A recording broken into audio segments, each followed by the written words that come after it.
Hi, Ted. There you are. I've been looking for you everywhere. What have you been doing? You've been on a bushwalk. Oh, you got your backpack, you got your drink bottle. Oh, you had to take your coat off. Did you get a bit too hot? I hope you've had a drink. Oh, and I can see you've got a book for us to read. Flat Stanley. Great. Okay. Let's see if we can read this story. Wonder what it's about. Okay, Flat Stanley. Wonder what made him go flat. Okay, Flat Stanley.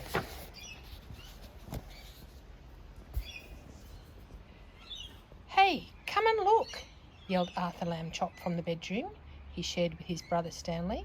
Mr. and Mrs. Lambchop cared greatly for politeness and correct speech. Hay is for horses, Arthur, not people, said Mrs. Lambchop. But look, said Arthur, pointing. Oh, there's the mum and the dad having breakfast.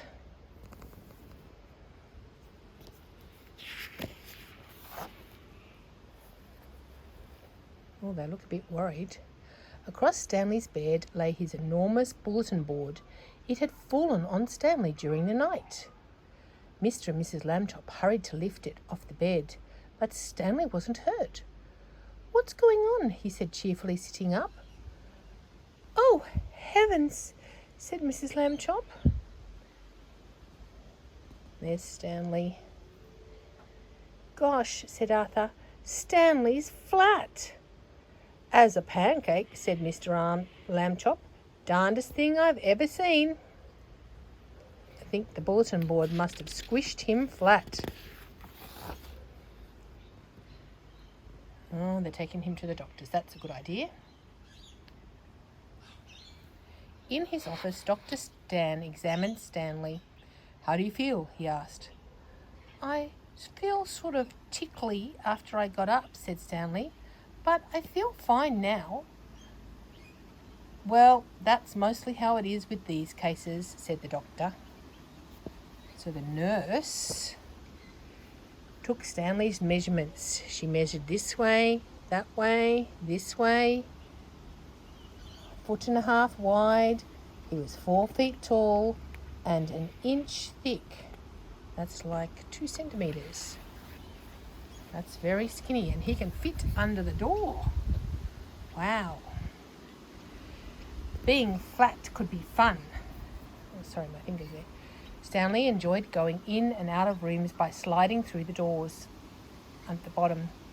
Arthur tried too, but he banged his head. Being flat could be exciting. During the holidays, Stanley was invited to visit his friend, Thomas, in Adelaide. Mr. Lambchop brought home an enormous brown envelope. He said, Stanley, try this on for size.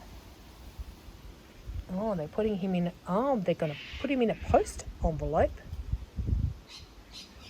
The envelope fitted Stanley very well, and the next morning his parents slid him into it, along with an egg sandwich, and posted him from the box at the corner of the street. Oh, okay, so I guess he's going through the mail. There he is. Stanley had a great time in Adelaide. There he is lying on the beach. There he is playing with his friends, eating ice creams, driving, and surfing. He's the surfboard. That's funny. Thomas's family returned him in a beautiful white envelope they had made themselves. They marked it airmail and wrote valuable and this end up.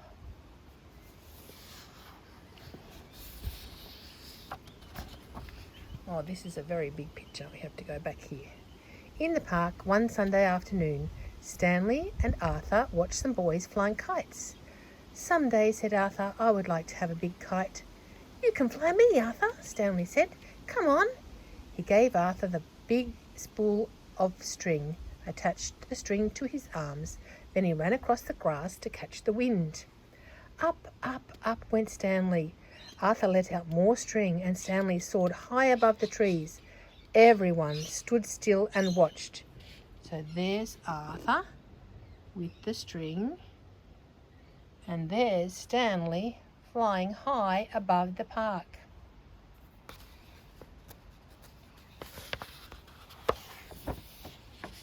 Uh-oh. Can you see what happened to him? He got tangled around a branch. But Arthur got tired of running with an empty spool, so he put it in the fork of the tree and he went off to get a hot dog. He didn't notice when Stanley became tangled in the branch of a tree. Half an hour passed before Arthur heard Stanley shouting, and he climbed up to set him free. Oh boy, I think that Stanley might be a bit cranky with Arthur. I can see his face says, "I'm so mad, I'm not going to talk to you." Arthur apologised over and over and over again that evening, but Stanley was still cross. I can tell he's cross. He's got a very cross face. Hasn't he, Ted? Okay. The next morning, Stanley and Mr. Lambchop met their neighbour, Mr. O.J. Dart, director of the famous art museum. Mr. Dart looked worried. Another valuable painting was stolen from the famous art museum last night, he told Stanley and his father. The police suspect a game of sneaky thieves. They work at night and are very sneaky, which makes them very difficult to catch. Stanley had an idea. He explained the idea to Mr. Dart. "Excellent," said Mr. Dart. "We'll try you out tonight." There's Stanley with his idea. Bing!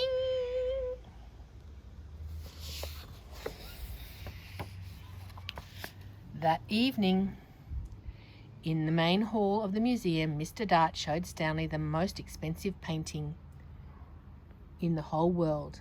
Next to it was an empty picture frame. "And now, Stanley," said Mr. Dart, "it's time for you to get into your disguise." Okay, so that's the most expensive picture.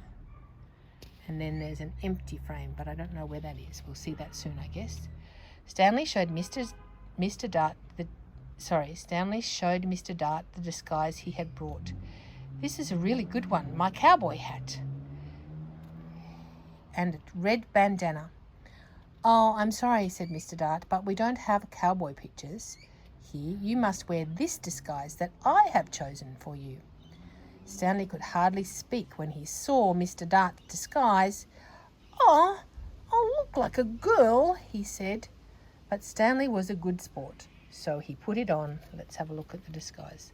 There's Stanley's disguise with his hat, and he looks like a cowboy, but Mr. Dart wants him to wear... Oh, I can see why he was a bit worried about looking like a girl. Oh my goodness, look at him in the painting. He does look like a girl, doesn't he, Ted? That's not so good. In the main hall, Stanley climbed into the empty picture frame and stood very still. "Very nice," said Mr. Dart, and went off to arrange the rest of the plan. Now, Stanley was all alone. The hall was very dark, but enough moonlight came through the windows for him to see the world's most expensive painting. Maybe the sneak thieves won't come, he thought. But then he heard... creak! A glow of yellow light shone suddenly in the centre of the hall. A trapdoor opened in the floor. The sneak thieves were carrying lanterns, and they came into the hall. Oh, they look like real robbers. They look bad, don't they, Ted? They've even got weapons with them. That's not good. The thieves took the world's most expensive painting off the wall. "This is it, Max," said the first thief, whose name was Luther. "In all of this great city, there's no one's going to suspect us." Then Luther saw Stanley in his frame. "I thought ship girls were supposed to smile, Max." she said. This one looks scared. Stanley managed a tiny smile. She is smiling sort of, said Max. And what a pretty little thing she is too. That made Stanley furious. In his loudest voice, he shouted, "Police! Mr. Dart! The sneak thieves are here!" Oh, there he is shouting. I bet they got a surprise. Look, the policemen came and they caught the robbers. Excellent. Max, Luther whispered, I think I heard the sheep girl yell. Oh boy, yelling pictures. We both need a rest, Max whispered back. You'll get a rest all right, shouted Mr. Dart, rushing in with lots of policemen. You'll get arrested. Ha ha, that's what. The sneak thieves were quickly handcuffed and led away to a jail. The next morning, Stanley Lambchop got a medal from the chief of police. The day after that, the pictures were all in the newspapers. There's the newspaper with Stanley getting a medal. Excellent.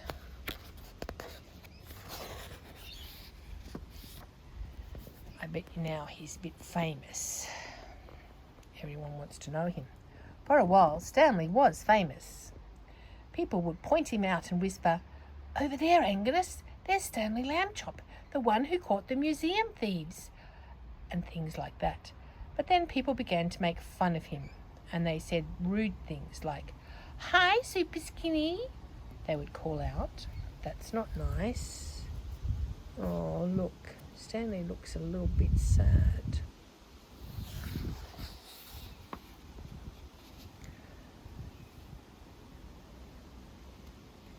I don't know what's happening now. Oh, I think the brother's going to try and help him.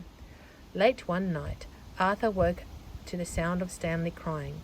What's wrong? He said. Stanley sighed.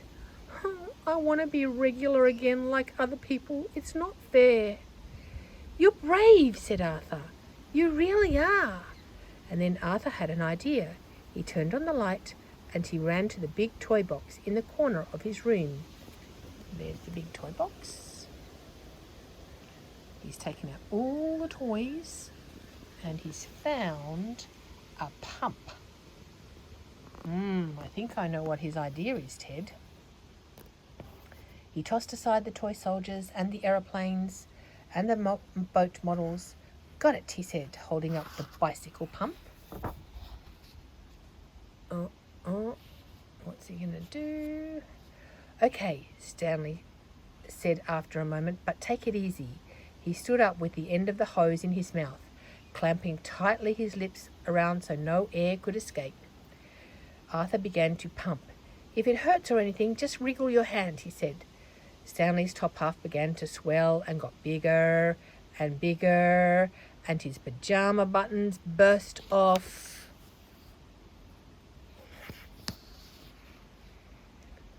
Pop, pop, pop, pop went the pajama buttons, and soon he was all rounded again, except for his right foot. He shook the foot twice. It swelled to match the other one, and there stood Stanley Lambchop, as if he had never been flat at all. Oh, thank you, Arthur, Stanley said. Thank you very much. Mr. and Mrs. Lambchop came in to see what all the noise was about and why the boys were out so late. George, said Mrs. Lambchop, Stanley's all round again.